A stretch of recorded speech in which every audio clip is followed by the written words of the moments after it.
This is Fan Electric Ghost, and we are live on the air on Facebook, YouTube, Twitch, and Twitter. And we're with our guest tonight, Angela Myer.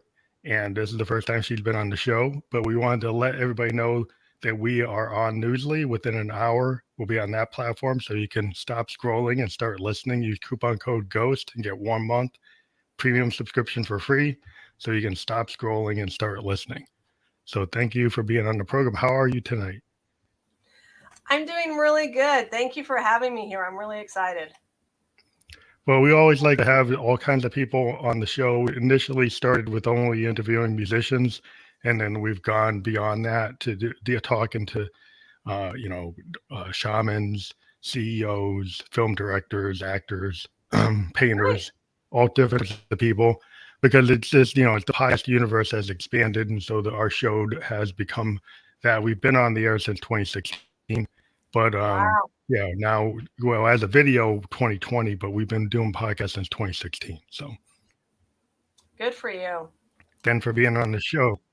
One of the things we like to talk about with people that come on the show is like what you want to focus on. I see you've been multiple things. You're a certified hypnotherapist, an NLP practitioner. Maybe you can tell people what NLP is, an author, a motivational speaker, and a wellness coach. So I'm not familiar with NLP. Can you tell people what that is? NLP is what you would consider neuro-linguistic programming. And I was actually at a 2-day event in Washington, and a gentleman came up to me and he was asking me about, him getting certified in NLP. And I told him that there's two aspects to it. There's one aspect where if you're into sales, it's really great because it teaches you rapport with people. A lot of, I hate to say this, car salesmen go into some of the NLP training because they know how to convince you based on, if you're visual, auditory, kinesthetic. So an example would be, you knew the make and model of the car you wanted, but not until you drove it and you felt how it drove were you convinced you wanted to buy it. So that shows that more how the car feels matters more to you than how the car looks. Oh, you're that type of person. You're more like, yes, and they'll use that to their advantage.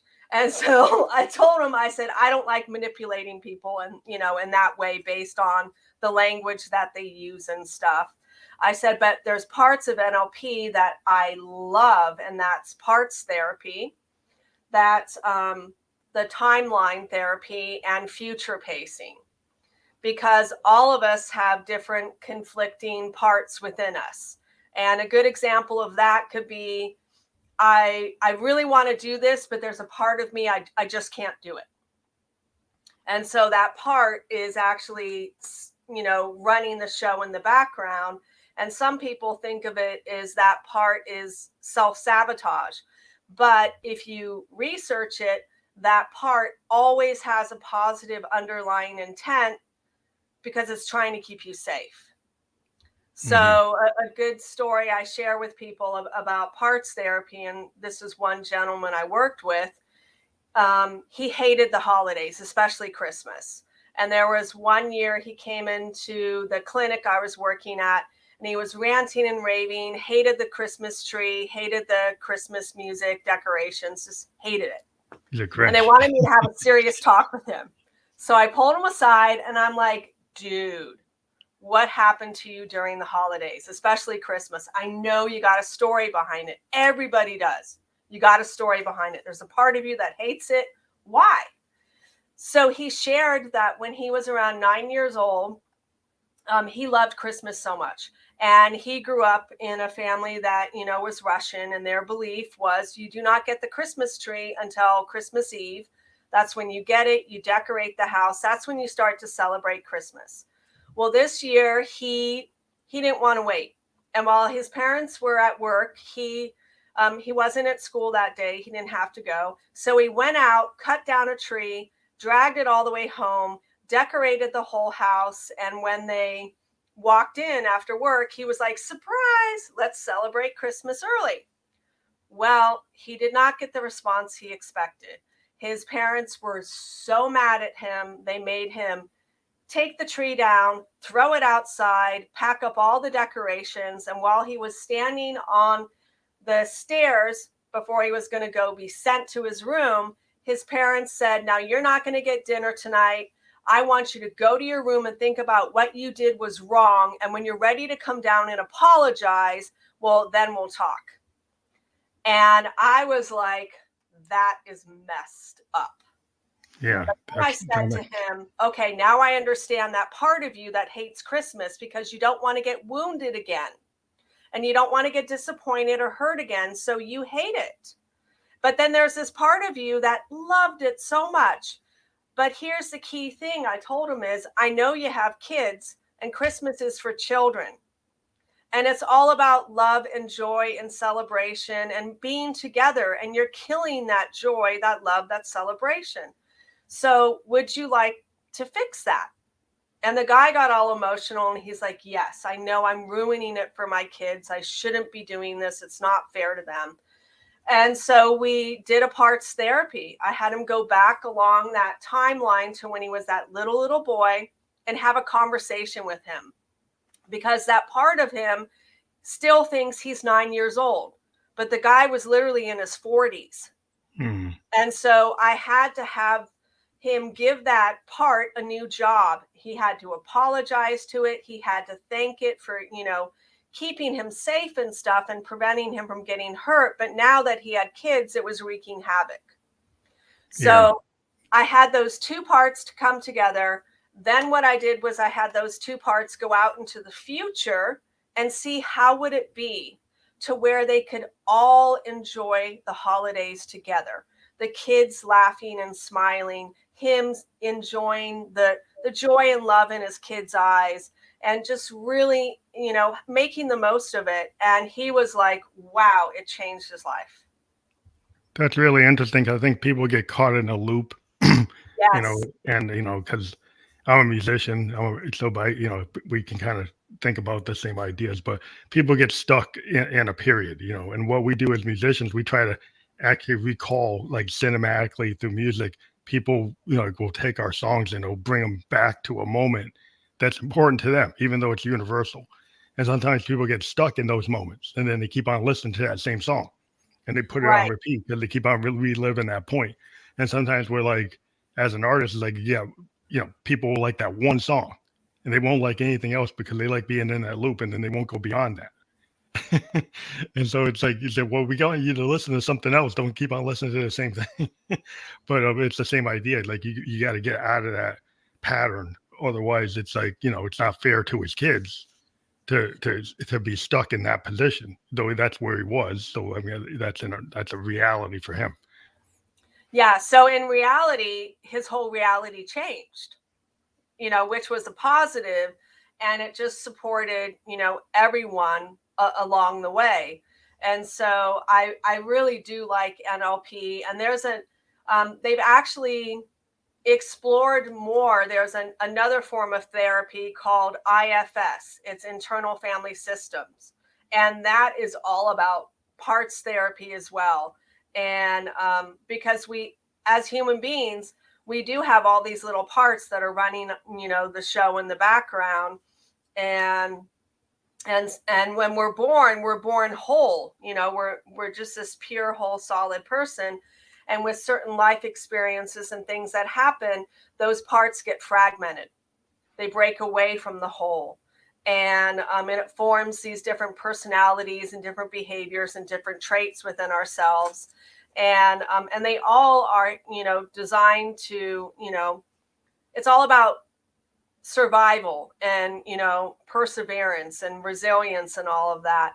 And sometimes it just gets to a point in a person's life where they need to put those puzzle pieces back together and become whole again and really find your authentic self, not what society wants of you or religion or your parents or, all this other stuff, all these beliefs and things that are just like filled in your mind when you're growing up.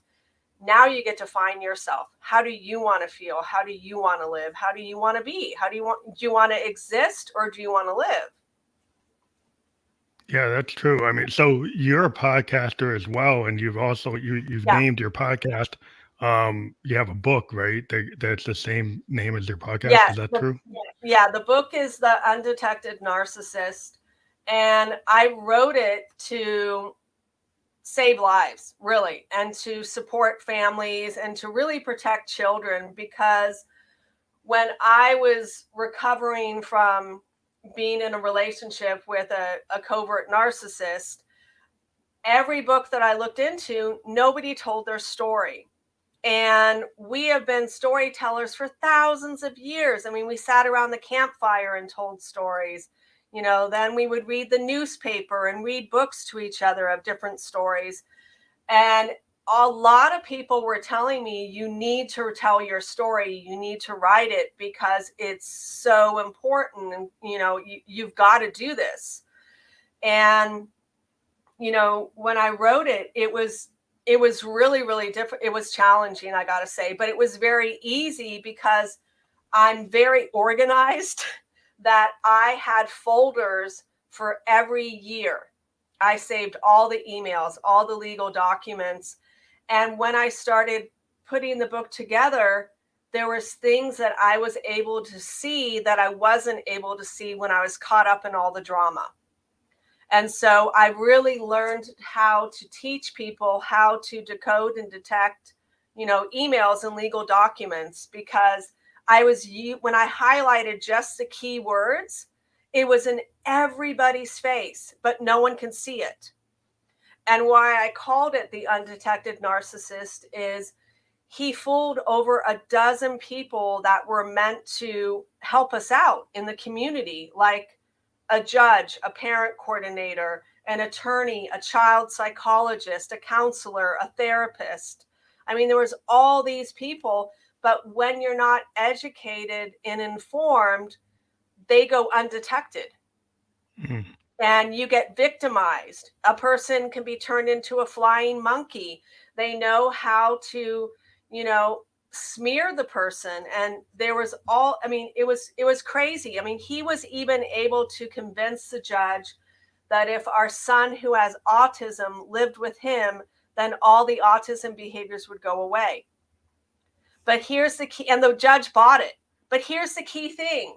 Our son no longer sees his dad, but he doesn't have the behaviors. And it wasn't the behaviors, it was all trauma related. And Okay. no one was trauma informed either. Wow. Because when I did the research about trauma, and I'm actually going through a certification to be a master trauma specialist, when I looked into all of that, I'm like, oh my God, all his behaviors were all trauma related because he was being taken away from his secure attachment style with me and being given to a person that had an avoidant attachment style that would neglect him and ignore him and was passive aggressive to him. And it's just, no one was educated in this stuff. And so it went undetected. And so I really wanted to, write about it and talk about it because it is happening to children and families all over the United States every single day. And to me, it's a crime. It's considered child abuse. Yeah, it's like it's psychological, but it also can be, display itself in domestic, violence. Is that Yes, and that's the true? thing. Yes, that's the thing I really want to stress that a lot of people don't understand is when they see the word domestic violence, they immediately think it's you're being physically beaten. Mm-hmm. Well, you can No. be mentally beaten too. Yes, because emotional and mental abuse is more damaging than physical abuse because when they do it, it is meant to cut so deep like a knife. Yeah, and Yeah, and then because physical nobody abuse can heals. address it. But the problem is like, if you call the police, if they don't see it physically, then they can't do anything, right? Because they don't see a bruise, they don't see a broken arm, they don't see physical damage, but that psychological damage can be more so so damaging that it can you can stymie your progress. You can keep you from being able to be you. I think you cannot actualize because you're kind of stuck in a loop. You get stuck in that being the victim of that type of thing, and no one believes you. People don't Well, believe you. you get stuck in, you experience identity erosion. Your sense of self gets stripped away because they gaslight you so much to make you question your reality. Then you become hyper vigilant. So then they think you're crazy when you're really not crazy. You just are a heightened state of anxiety. And the hard part is when law enforcement comes involved, the real victim is the one that has the anxiety, the one that is just like, they can appear crazy, but they're not. The real perpetrator is the one that's calm and quiet and Yeah, smiling, talking you into him, know. you're talking to the officer, and you might be the victim might have gotten so emotional they might be screaming, Yes. they might be yelling. So the officer is going to think they're the one with the problem, and then they got some kind of mania. They're acting out, and the other person's totally calm. But just because you're calm doesn't mean you're not. Like even Jeffrey Dahmer was calm. Jeffrey Dahmer got missed because he was so calm. If you think about some of the greatest serial killers, they were super calm. They got past the authorities multiple times. They would be caught, and then they would be let go because this guy's fine. There's no problem with this guy at all because they're really good at kind of faking it. You have that mask on. When you have that mask, people can't see who the real person is because they're good at understanding how they're presenting themselves. And I think that makes it very dangerous. If somebody really knows how to present themselves in any situation, then they can kind of get over on you. You're exactly right, because in the very first chapter of the book, I talk about, I think her name is Gabby Petio or Pato, the girl that ended up got killed. Oh, by her boyfriend? Yes, by her boyfriend. Yeah, And the thing is the cops did pull him over, and they I didn't did see it. watch.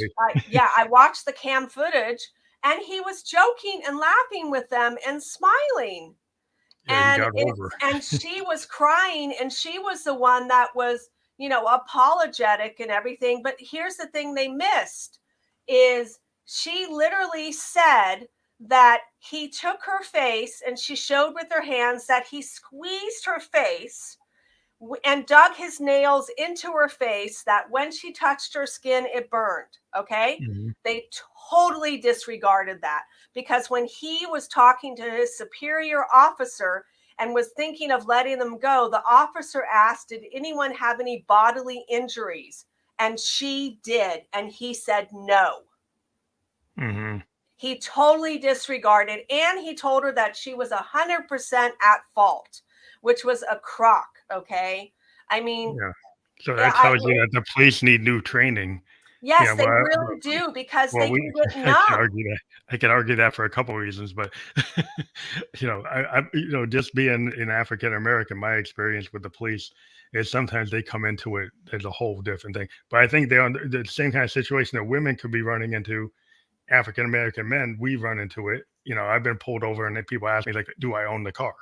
The first thing they ask me, "Do I own the car?" Right? So do they ask everybody that? I don't know that. I don't think so. But yeah, I talked to some of my friends. The guy's a kid I've been friends with since 12 years old. He's an Irish lawyer. He said, "Well, no one ever asked me that." And I was like, "Yeah, no, you're a lawyer. You should know." And he's like, "Yeah." He's a defense attorney, so he deals with a lot. But yeah, I mean, the idea, I think the police need a lot of retraining because I don't think they consider sociological aspects. I don't think they get the psychological training. They definitely don't get the kind of compassion training to understand when they're in a domestic violence situation.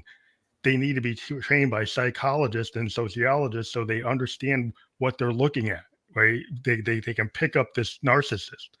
If they don't get the training, they're never going to pick it up. They're just going to go, oh, this is the code. I know the law code is all the different rules, but do you understand?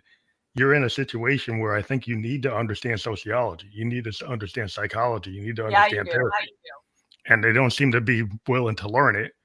Or, maybe there's some are more evolved. I haven't really run into them. Well, I had a situation where my kiddo kind of broke down, and was having like a psychotic meltdown. And I literally did have to call the police on him. And I had to ask for the mental health unit to come. And when they came, I asked there was 4 officers that actually showed up and 1 mental health person that showed up. And I asked all of them, are any of you trained in narcissism? Do you know about a covert narcissist? And every single one said no. Yeah, And then I looked at them and I'm like, well, you need to get educated and informed and trained about this. And I said, now, any of you trained in trauma, direct trauma, indirect trauma? And the mental health guy said, yeah. And I said, well, I said, good. The officers were all no. And I'm like, well, you know what? This actually is a trauma call that you went on. My son is literally having a trauma flashback, mental breakdown. That's why I wanted, the mental health people to be here. And it was like, to me, it was so frustrating because one of the officers, when they sat down and talked to my kiddo, when my son relayed back to me the conversation they had on the doorstep, I was like, what the hell? I mean, yeah. I Well, was. they can go very badly in some situations because a lot of times they're trained in so much like criminal type of behavior, right? Yeah, And they don't have the sociological and psychological training. they You don't. could call the cops and your kid could get your kid killed, in Yeah, certain situations because they will just automatically go for the gun and it may be not appropriate, but they don't know the difference because they don't have the training, and so certain situations can get way out of hand because right. and it's really dangerous.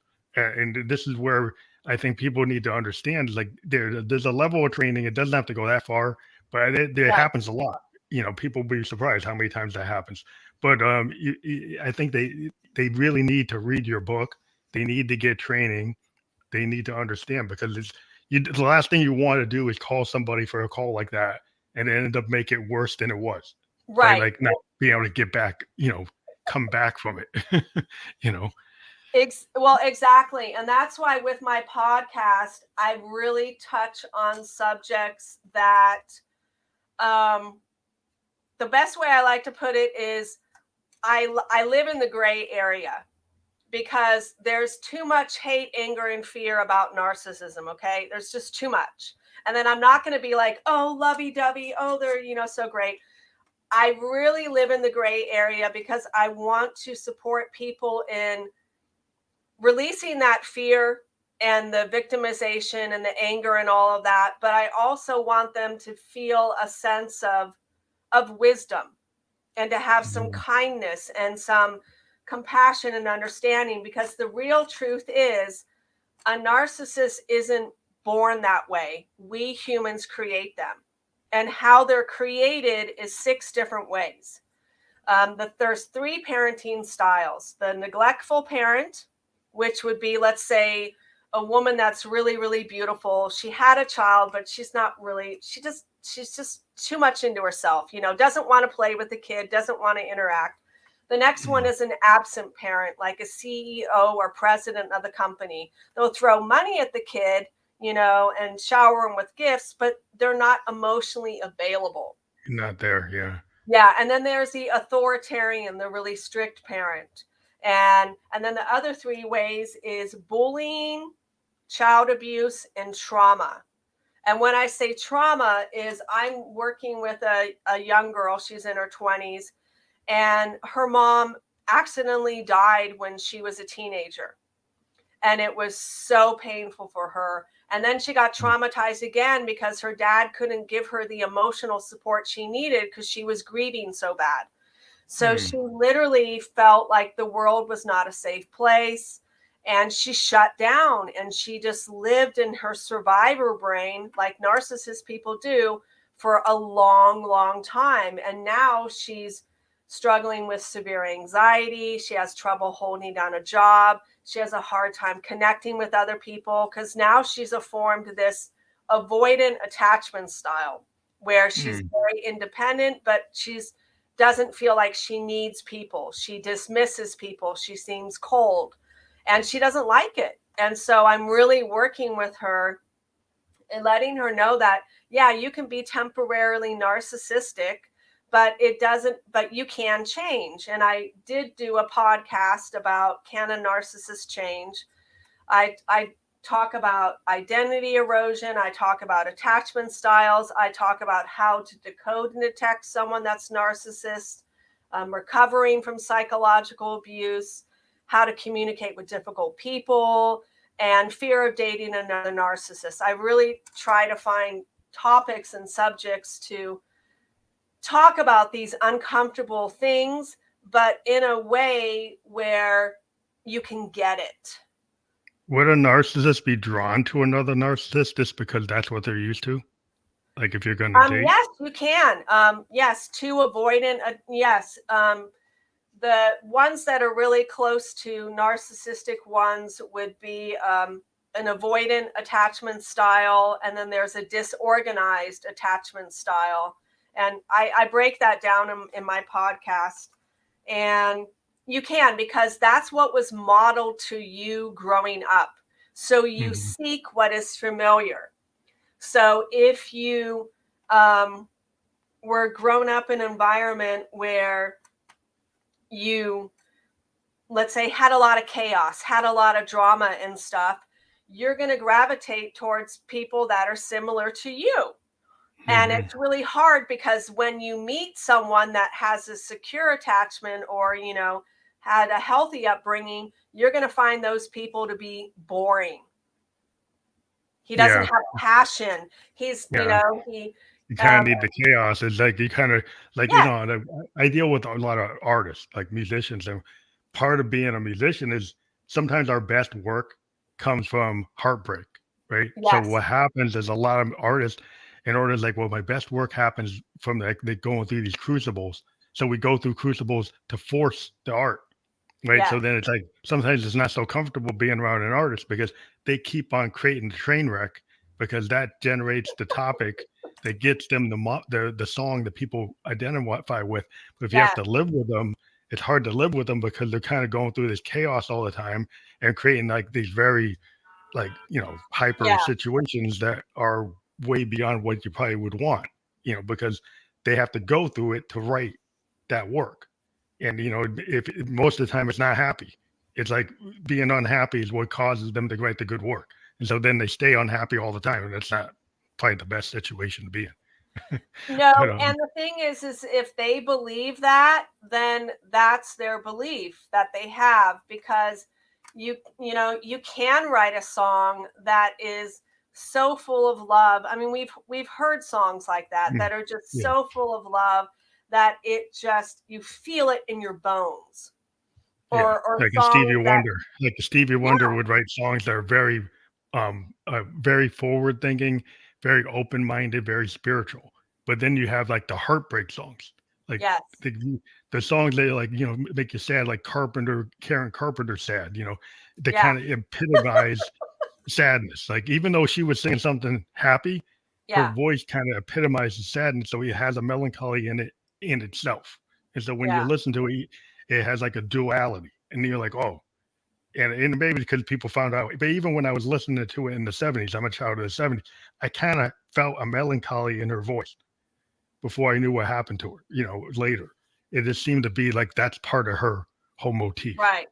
And a lot of artists, they tend to do that. I mean, you have the happy songs, but it seems like the heartbreak songs are the ones that a lot of artists are kind of caught up in that loop. But well, it's interesting because I remember when I was younger, I used to love the song I Can See Clearly Now It's Raining. I can see clearly now it's raining now. But when you listen to all the lyrics, oh, it's a whole different story. Yeah, the lyrics sometimes are different than the actual mood of the music. Yes. And it's like there's a duality in that we songwriters like to play with. Sometimes we create something that has a good beat or has really cool, catchy hooks. But if you really read the lyrics, it's depressing. Or it's super melancholy. It's not what it appears to be. I mean, we kind of use it as a trick. It's not, it's like a writing trick. When you're writing to kind of draw somebody in, sometimes people really don't listen to the lyrics. They really don't fully get it. They might hear the chorus and they miss the point.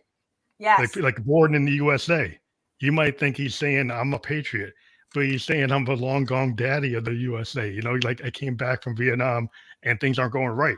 But if all you listen to is I'm born in the USA, you might think it's a Yes. patriotic song, but it's not. If you listen to the whole thing, it tells a story that's very sad about a guy coming back from Vietnam and nothing's working right. But you might misinterpret that. And that's one of the tricks of being a songwriter is like you could get a lot of people thinking it's one thing when it's something else. Right. Yeah, no, that's what I've kind of, learned exactly is some people really listen to the lyrics and get the message and some people, don't. And that's where it's gotten harder for me with the way that music has changed nowadays to appreciate and listen to the style of songs that are being created because there's modern music is more lack of self-respect or there's a lot of music forms today that don't go through what I call songcraft. Like if you think about the Beatles, even Pink Floyd, you think about older bands, right? They had even the structure. I'm a producer, right? People would have like you have the intro, you have the melody, you have the chorus, you have an outro, you have fills. People don't do that. People just have a beat. Yeah. And they keep on repeating the beat. Right? They have a hook and they keep on repeating it to death. Right? They keep on doing the same thing. And it's very like repetitive and sometimes what I call it like fast food music. Right? It really doesn't like Dylan. Like Dylan is my roadmap. Like the Beatles are my roadmap. Pink Floyd, like Hendrix. You get people who actually puts on like even Jim Morrison. Like he was writing poetry. Dylan, that's poetry. People we used to put time in to actually develop a structure and it's a story. But people don't want to spend 5 minutes. They want to hear it in 2 minutes and 30 seconds. In 2 minutes and 30 seconds, you're never really going to get a story that's going to really tell you that much. It's just going to be done. It's going to come in and it's going to be done. So that's like fast food music. You can go and do something. You can jog to it. You can do something else to it, but you're not actually sitting in the basement listening to a Pink Floyd record on vinyl all the way through, or Sgt. Pepper's all the way through. That's not what you're doing with a lot of the modern music. Yeah, it's interesting. My son's 14 and he's been really digging older music. Like this morning when I walked in his room, he was listening to Fleetwood Mac and I was like, yes. That's classic songwriting. It tells a story. All those songs tell a story. They have like 3 singers that are singing like unbelievably well together. Stevie Nicks and if you think about it, the singers in that band, it's like a Beatles. It's like they're still trying to channel the Beatles where voices are important. Song structure is important. Telling a story is important. That's a classic band. You get things like the Eagles. That's a classic band. Any of the old school, even Zeppelin, the Who, they even Tommy. That's a rock opera. It tells a story. Quadrophenia, that tells a story. Styx, they had stories. Like the whole album told a story. Now people just want a beat or a hook or something that's outrageous. Yeah. And so it's outrageous, and that's what So the main thing to me is like you're just writing a song so you can get a Ferrari, right? So the writer is like you're not writing a song to be like Dylan to actually say something, or Lou Reed because he's a real poet. You're actually just trying to cause havoc and get all the parents upset because you're saying something deep outrageous. Yeah. No, I hear you. Yeah, so I mean, I do wish that my goal as a producer is to try to do things that are a little bit more depth, but I'm kind of in a different world. I do experimental music, so it's not designed to be in the top 10. But that's I kind of long for the days when it had more meaning. But within the genre I work in, I just do what I can. But yeah, I think it's important for people to have a good soundtrack to their lives that actually is meaningful.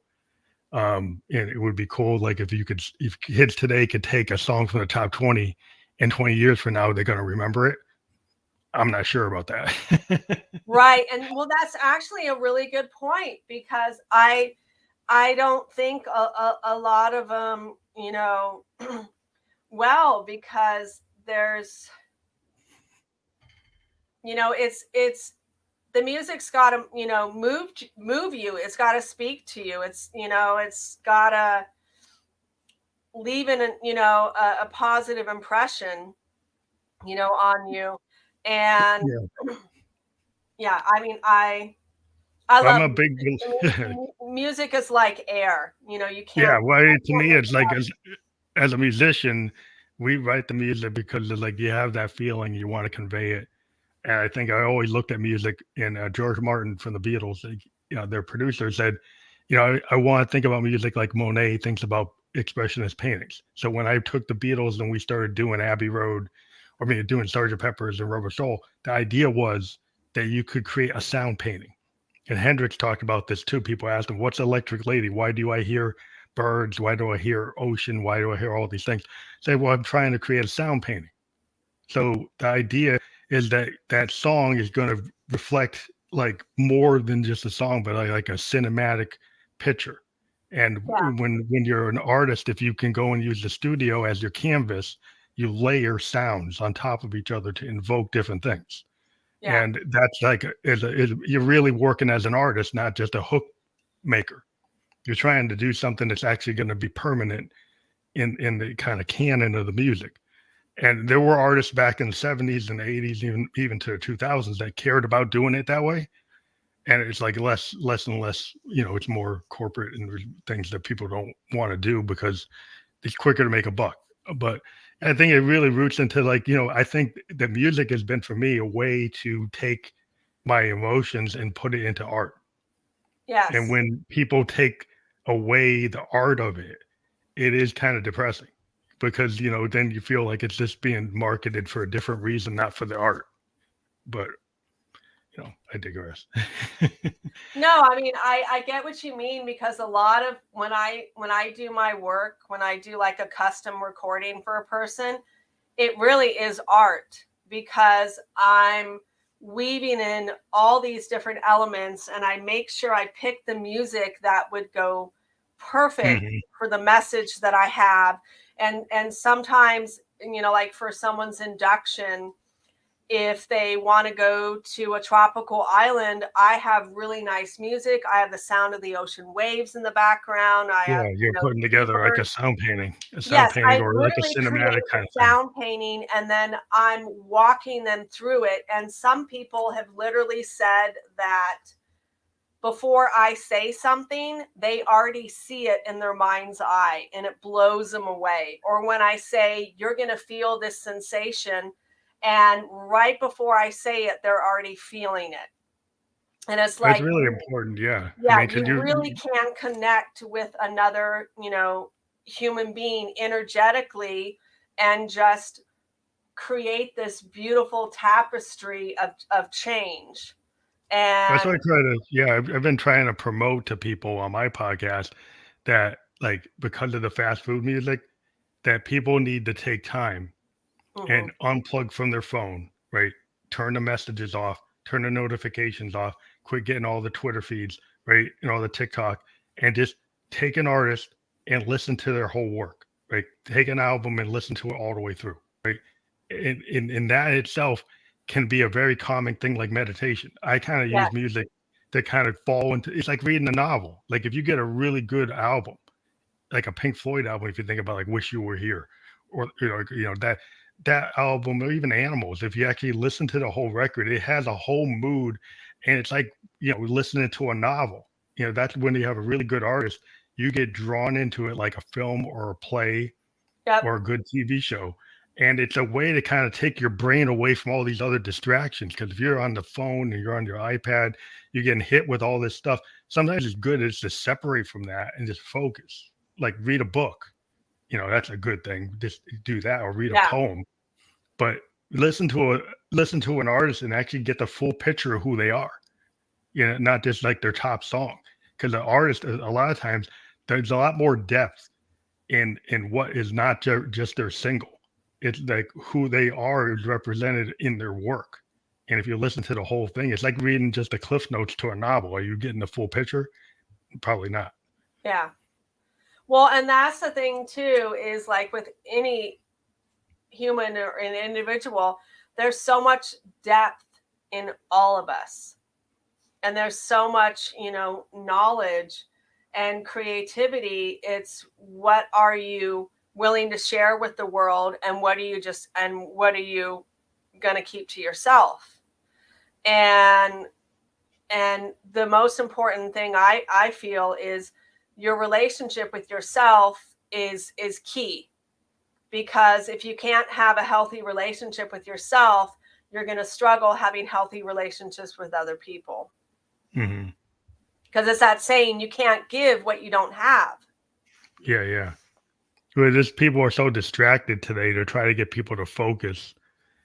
Sometimes it's good. Even like I'm a Buddhist, and we meditate and we chant and we focus for like a half hour or an hour. And it's Eastern philosophy. And it's like sometimes that's good, because in the Western world, it's like we get so caught up Yep. in all the distractions, and we don't know how to kind of get out of it until somebody tells you, like, oh, learn how to breathing exercise, or go do yoga. But you have to find a way to get out of that train. You get off that loop, because you just keep on doing the same thing, and you get into repetitive actions that are damaging. People just sitting there playing video games all day, or people who just running on their phone all day, kind of read the latest tweet, and they get addicted to it. They get addicted to things that you give them carpal tunnel. Well, It's like, it's a distraction from reality, and it's really it's really unhealthy, because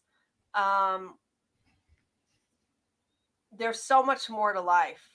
There really is so much more to life than, and it surprises me how some people can be on Instagram or Facebook for a half an hour or even more, and they're like, oh my God, where'd the time go? yeah. Well, that's what the new kind of addiction, and it's really not. It's taken away.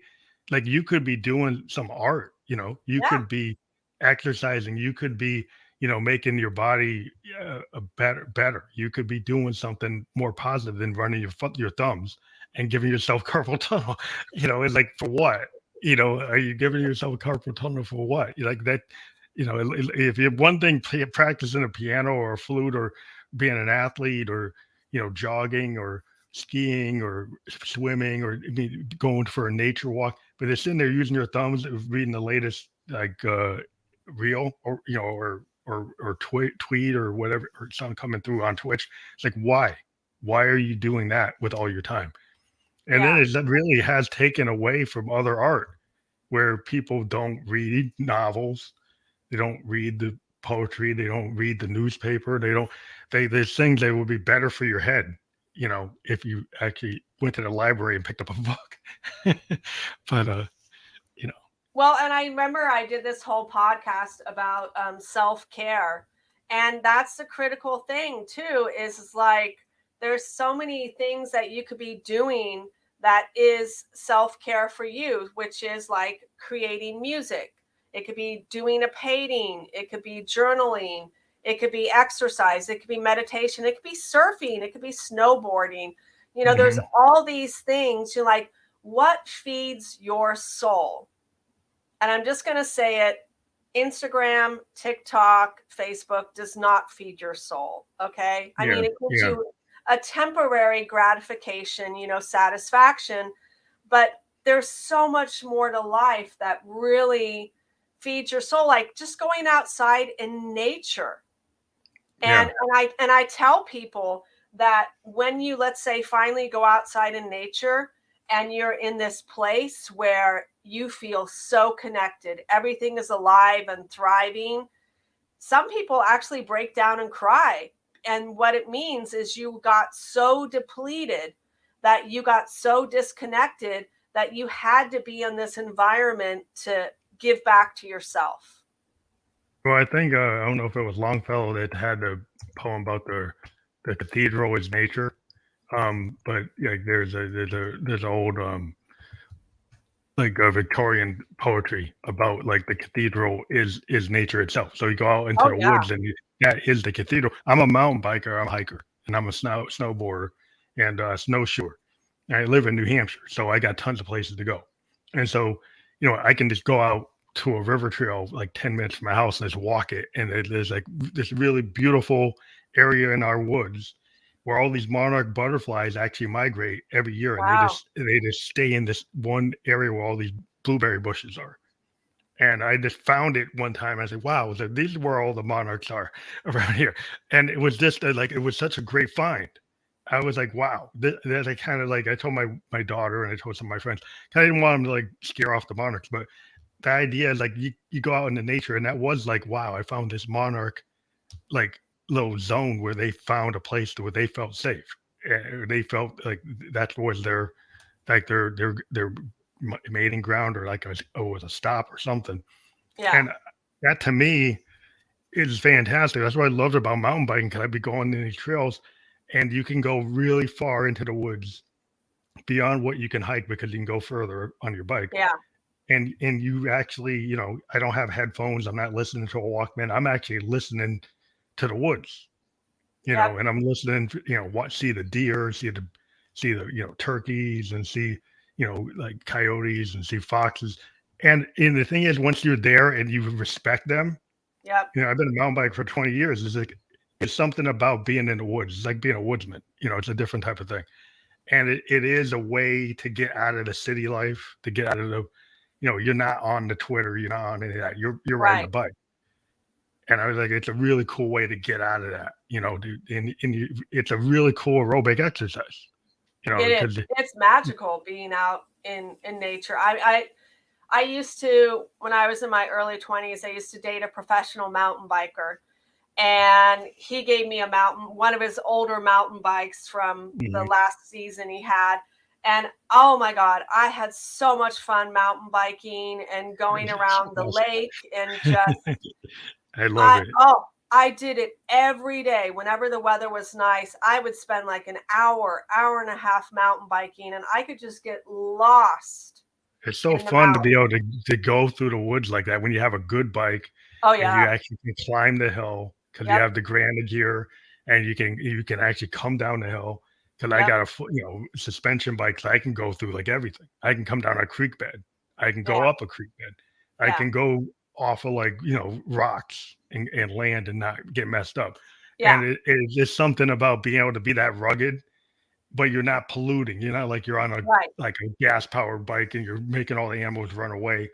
Like you can actually kind of be there and not disturb them as much Yeah. as you would with a powered vehicle. And Yeah. so I just love the fact that you can get, I've had animals be able to, I've stopped and have deer come up to me, and I've been able to like, talk to beavers. Beavers like were talking to me. And it was So like, cool. yeah, it's a totally cool thing. And I'm part like Cherokee and Blackfoot Indian. So I think it's partly my Indian heritage that I can, people used to say, like, Keith, why are you stopping? It's like, well, these animals want to talk. So why wouldn't I stop? Like, it's like, I'm not on the clock. If they Right. want to, I Exactly. want to stop. If they're coming to see me, that actually means something, Yeah. based on what my great grandmother said. If an animal comes to you, that's a spirit animal. They're trying to tell you something. You ought to stop and listen. Yeah. you know, but in our world, people are like, well, I gotta go somewhere. So it's like, I don't got time for that. It's like, well, you're gonna have to wait, because I'm not going anywhere. No, that's so cool. That's beautiful. No, I firmly, it's really being, present in the moment and really viewing the moment as what it is, because that moment is only there now.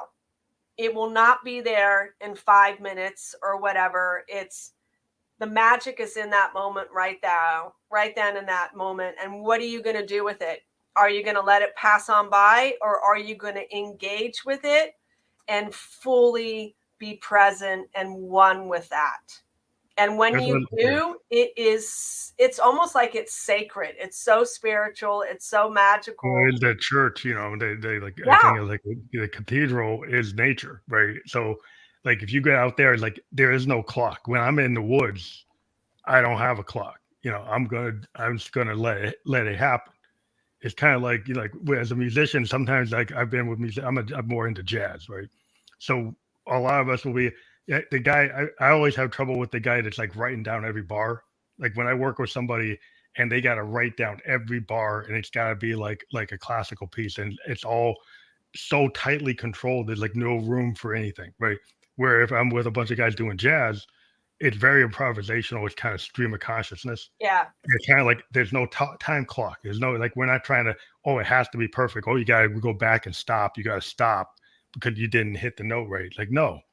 Like if I do fusion jazz, we'll have a theme, but we can go off and come back and go off and come back, and we can do whatever we want. And the imperfection of it is the beauty of it, Right. right? The idea that you got to be totally predictable. I don't like that. I'm more of an artist that's like, I'm going to kind of stream of consciousness. I'm going to just kind of riff it. And it's the way I like to live, even when I'm out, doing other things. Like the way I do this podcast, I don't record it. I do it live because I'd rather do it like that. Right. I think it's more natural. That's just the way, a choice. Yeah. But no, that's really cool. I mean, I'm kind of like the same way with dance. So I love to dance, and I tried taking dance classes, and I hated it because the music would say something to me in my body, but I couldn't be like 1, 2, 3, 4. 1, you got to 2, do the 3. exact step. Yeah. Oh my God, I hated it. But when friends have seen me dance, I tell them, I'm like, I am one with the music. Like my body moves with it Mm-hmm. and flows with it, and I get lost in it, and it's so magical. I mean, it's so beautiful that I just can't connect with the other form of dance style. I mean, I can appreciate it and respect it, but it just doesn't, work Yeah, for it's me. like classically, if you Same with think the about music. like, yeah, if you think about a ballet dancer, they've got it really tight. Just like a Yeah, classical musician, they sheet read, right? yeah, Most jazz fusion, we don't sheet read. Not that I can't. It's just sheet reading a piece of jazz is like that's the kind of like, no, that doesn't work, right? Because the whole point is that you feel it, and that right, it's a point in time type of art. Like, so that performance, that somebody's doing, like Coltrane, he did a performance every night. It's going to be slightly different because right, based on how you feel. It's like a blues guy. Every time they play it, yeah, there's a certain structure to it, but they're going to perform it differently. Hendrix performed his songs differently every night, had the same structure, but they would go off. And that's what it is. And you listen to the Allman Brothers, they would do that. It's like that is like fusion or jam band. There's something about that. Even the Grateful Dead were famous for that. They have these long 2-hour, 4-hour, 5-hour things because that's what it is. Like in the fans, like, they understand that, they appreciate that. But yeah, it is like the free flowing kind of improvisational stuff is more freeing for an artist than, I would hate to have to keep on playing Hotel California note for note every night. It would drive me crazy. I was like, I would just get out. I was like, get out the business. I can't do that. yeah, I can't do it. yeah.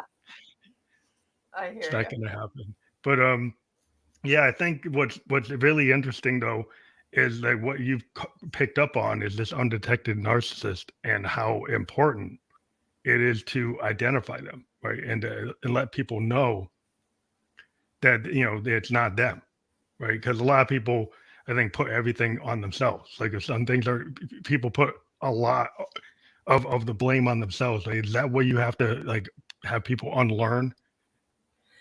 I think what a lot of people have to unlearn is that they're not a victim. I think that's a big thing a lot of people have to unlearn, because they get stuck in that anger and feeling like they were victimized and everything. And yes, in some way, what you did experience, you were a victim, but a lot of times some of the behaviors that happen are unconscious. They are automatic. And the best way when I do presentations about narcissism is I like to talk about the brain. So where most people live is up in the cortex brain. And for a narcissist, they live in the limbic brain, which has to do with survival, fight, flight, freeze, hypervigilant and stuff. Because that's how they learn to survive. I mean, we're all about self-preservation. And so they learned these behaviors at, whatever age, stage that they were. And the problem that happens is every single narcissist that's come up to me and has thanked me for, talking and doing the presentation, all said the same thing. They all said that they could feel themselves slipping from the cortex down into the survivor brain. And what I told them to do is I said, okay, really, really good. And why it's good is it's a crossroad. So in that crossroad, you have two things you can do. You can either go down that low road and rip that person apart and ruin that friendship, that relationship that you've always been doing. You can go down that road. But if you really care about that person, you want to salvage the friendship or relationship, you don't want to be a complete jerk, what I want you to do is say, hey, I'm getting really angry right now, and I know I'm going to say something or do something that I will later regret. And that's the key thing I need to stress is a narcissist doesn't have empathy, but they do have regret. Okay. And they do feel guilt. A sociopath does not. There's a big difference. Sociopath does not have guilt. They do not have regret, and they don't have empathy. So you can be a sociopathic narcissist. But the narcissists that were not sociopathic, I told them, tell them that. Say, hey, I'm getting really, really angry. I need to walk away. I need to calm down. I need to clear my mind because I care about you. And this friendship relationship is important to me. And so I tell them to do that. Walk away and look at something that's going to redirect you. Mm-hmm. And each time you do that, you're creating a new pattern, a new healthy way of acting, thinking, and behaving. You're literally creating new neural pathways in your brain. And the more you do it, the stronger it gets. So you're deactivating the nasty, bad habit that you always do, and you're creating a new positive one. And the more you do it, it will then anchor. And it will be supported. And so with one narcissistic guy, I told him to make video recordings of him playing with his daughter because he loved his daughter. Make videos of it with the light in her eyes and she's laughing, she's giggling. Do the same with your wife, interacting with your daughter. And every time you get mad, step outside and play that video and say to yourself out loud, if you can, I'm doing this for us. So you don't do the negative behavior. You kind of you stop yourself when you think you're going to do it, so you can like redirect and actually retrain the narcissist to not be as much of a narcissist. Yes. Yeah, and the guy literally, I saw him like 8 months later, and he was so happy and he was smiling. He was moving to a different state. He's like, I want you to meet my wife. I want you to meet my daughter. And he was a completely different man. I mean, it was so nice to see him change. And even though he said he still struggles with his demons, he now has them under control. Well, you showed somebody, like a lot of times, if people don't have a roadmap on how to behave, if all they ever got was the bad behavior, then they don't. It's like an alcoholic. Like if your father was an alcoholic and all you saw him do is get smashed, like dead drunk, drink the whole bottle, then that's what you do because that's what you saw. If you didn't see any way if you don't see a way to get out of it, then you keep on repeating it. They do become the blackout alcoholic because your grandfather was, his great grandfather was, you are, your uncle was, everybody. That's what they did. That's what you do until the day you decide, well, you don't want to do that anymore. Because you don't want to repeat that because you see the damage that it does. So you change, the same thing with like, whether you're in that, other addictions or you're like a gambling or it's all the same pattern. If you saw something and you got pulled into it, it seems like if you find a way to relearn, one thing I'm an IT and part of the thing, one thing I love about being in information technology is we have to relearn all the time. We can't just say, oh, I've been doing something for 20 years and that's fine. I have to learn new technologies. Like I'm going to school all the time. Right. So I can't hold on to say I'm an expert, I'm the best. I have to go learn blockchain, or I have to learn AWS, or I have to learn, Java. I have to learn new stuff. And I sometimes there's stuff I don't know. So I have to know what I don't know. And Right. it's actually in my job has helped me realize like, hey, I don't know everything. I have to, there's always going to be something new. I'm going to have to learn it. And it's really helped me a lot in that I can not be trying to hold on to something and say, hey, that's, I just found a way that I thought that works for me to realize that I don't have to be stuck, that I actually need to Right. learn and reinvent myself all the time. Well, what I tell a lot of, I've been telling clients for years is when we do those addictive behaviors, we are seeking an outside source of comfort because we are struggling inside. Because when you feel more secure about yourself, about your situation, about life, you're doing that self-care in a healthy way, giving back to you, and working on your stuff, you are less likely to do those addictive behaviors because then you are feeling good inside. You have self-respect, you have self-pride, you accept yourself, that you're perfectly imperfect, and you just take one day, at a time. And it's, it's easier said than done, but that's what I love about, hypnotherapy or meditation or, even breath work, different things that we can do. It's really just coming back to center, back to us, and, clearing your mind of all that unnecessary garbage. And I've worked with people that are alcoholics, people that have Oxycontin addictions, that are, addicted to drugs. I've worked with all kinds of people, even like psychic phone addiction. I've worked with people like that. I mean, Yeah. seriously, I remember one woman would spend almost between $500 to $1,000 a month On that. and Yeah. yeah, and just on, and I had to tell her, in her subconscious mind, that the psychic is not your friend. You No, are they're your just a paycheck. scammer. Yeah, just another. They're just like going to the horse races, or going to the Yeah. casino. It's the same thing.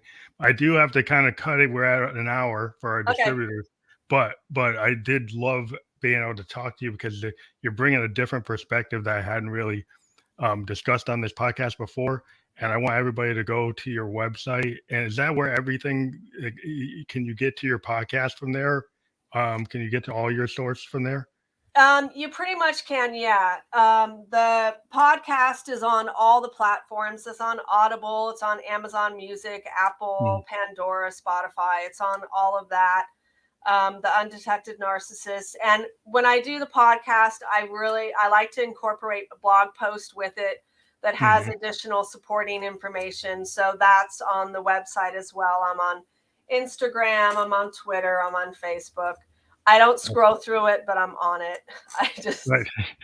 But I think it's great that we're on Spotify later today. okay. Well, most likely this is going to get published tomorrow because it's late for me. But Yeah. it will get fully published. It was live on Twitter, YouTube, Twitch, and Right. Facebook. But we will be fully published on through Anchor FM, on the Spotify video podcast, and Apple Podcast, and Radio Public, and a bunch of other plans. We on fanelectricghost.com, we have a blogger page, and every interview we do, we create a blog for it. We also create a landing page. They'll have Nice. all the social media. So you'll get a landing page with the Facebook, YouTube, Twitch, Spotify, Apple, all that by I appreciate tomorrow. you. And if you send us your email, we'll give you the other form of the forms, so you can actually clip it up yourself, so you can use that. Well, to let your viewers know, because I've had people listen to me and be like, well, how do I get a hold of you? So my email is angela@undetectednarcissist.com. Okay, great. Hey, through the private chat, if you type that in, I can grab that and then send your file. Okay, I will do it now. Angela at And then I can get that to you. And do you want that included on the actual description? Because I can add that. Or do you Yeah, want? you can add it in the description as well. Yeah, Okay, cool. Because some people don't want that because they don't want to get a lot of okay. emails. So I asked. No, I really appreciate when people, email me and just even ask questions, because I know how it was. I literally know how it was to just be so confused and so in the dark. And it can be scary. It can be really frustrating. And sometimes you just need someone that you can talk to that has been there, that can relate with you and can give you good, sound, solid advice.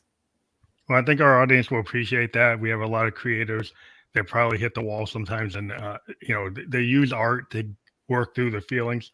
I do have a large fan base of other producers and writers and musicians and artists, and sometimes we do need some help, and it's cool when we find new resources like yourself.